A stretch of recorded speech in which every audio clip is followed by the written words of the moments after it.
ซ้อมจะใส่เด้อคุณจะไปใส่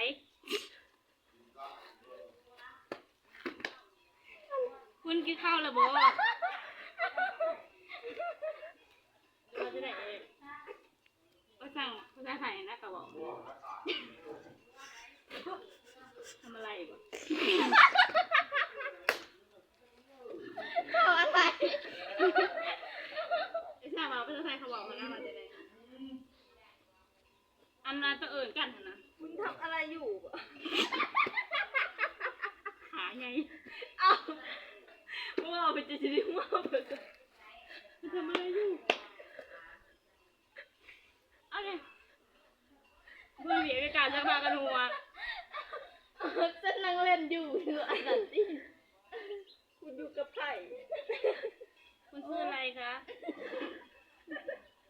คุณชื่ออะไรบ้าเหรอเธอชื่อจำปาเหรอคุณเป็นลูกสวดอะไรคะเอ้าคุณเป็นลูกสวดอะไรลาหัวใสลาหัวไหนคะโอ้ถอนนั่นแหละพอจะบอกว่าเลยพอแล้ว